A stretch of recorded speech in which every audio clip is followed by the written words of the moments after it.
very, very welcome in. Thank you for coming in. I just want to ask you about your strategy, and I suppose the first point about effective regulation.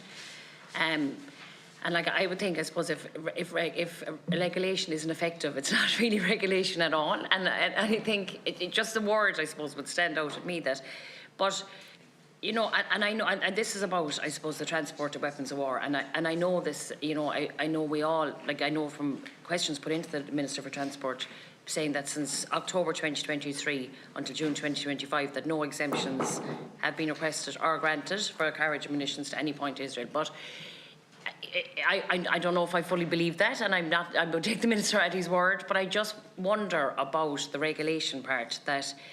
You know, how effectively can we regulate, you know, are we able to regulate to say that, you know, that there are no munitions of war being carried on Irish aircraft, you know, despite me looking for exemptions?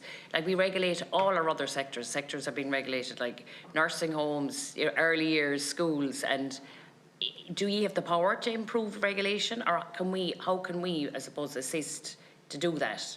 Is the oversight there to actually, you know, you'd imagine that aircrafts should expect to be inspected.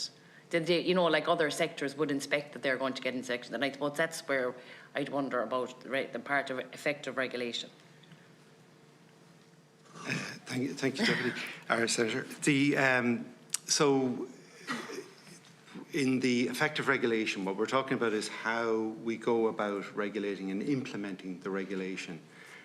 So, in the International Civil Aviation Organization, ICAO Annex 19, we're very much focused on safety management systems. It's how you go about identifying risks, how you, identify those hazards, how you assess them, and how you mitigate against them. And then as well, the whole assurance process, how we make sure that airlines, maintenance organizations, etc., are all complying with that regulation as we go along.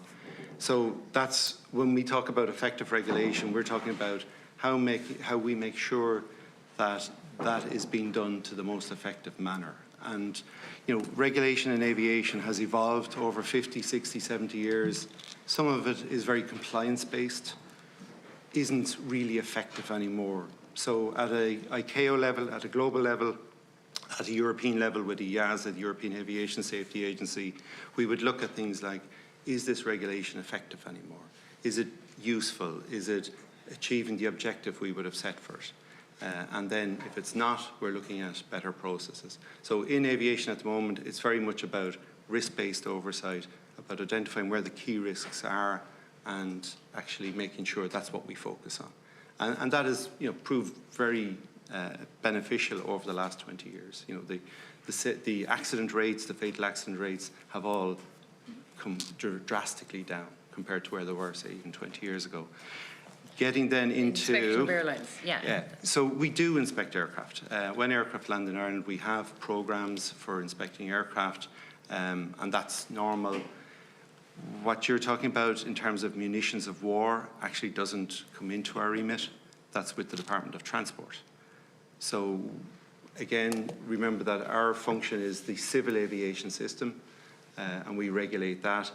We don't have a specific role in terms of state aircraft or military aircraft. So that is outside of our remit. That isn't to say then that civil aircraft sometimes will have what the term munitions of war, and that could be as simple as a bodyguard for, you know, a head of state or something like that, to a much bigger issue. But we don't have a specific role there. That rests with, I believe, the Department of Transport and the Department of Foreign Affairs. So, okay. Yeah. So, and that's, I suppose, that's what I would imagine, that effective regulation would include the right to inspect, you know, but if it doesn't come to, you know, and that would be part of that. Yeah.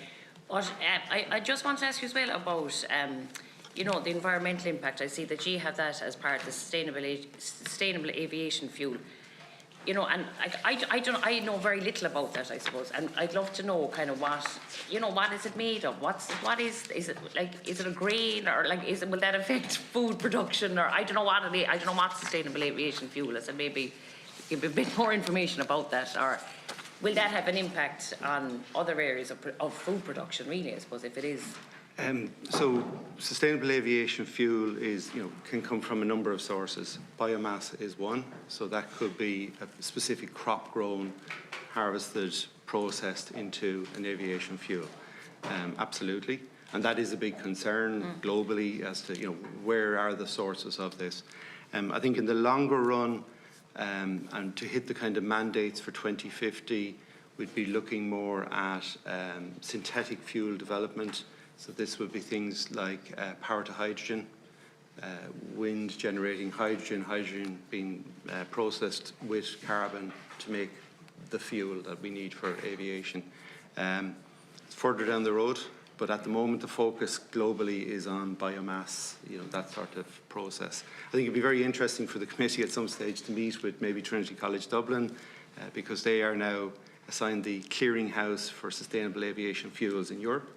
They have a very specific role there. I think it'd be worth meeting them. They'll explain it a lot better than I'll ever explain it.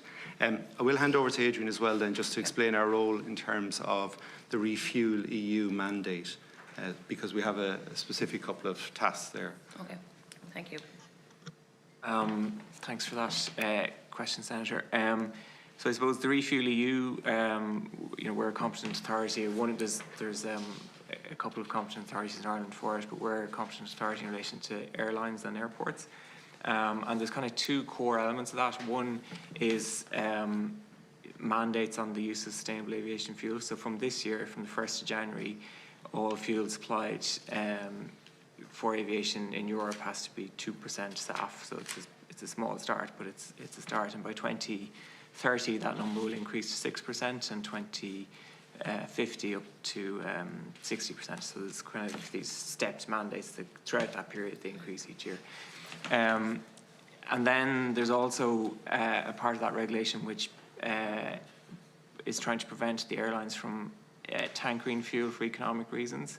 So tankering fuel obviously burns more fuel because you're carrying extra weight, but also airlines may, take the opportunity to pick up fuel in cheaper places and carry it with them. So the regulation prevents that.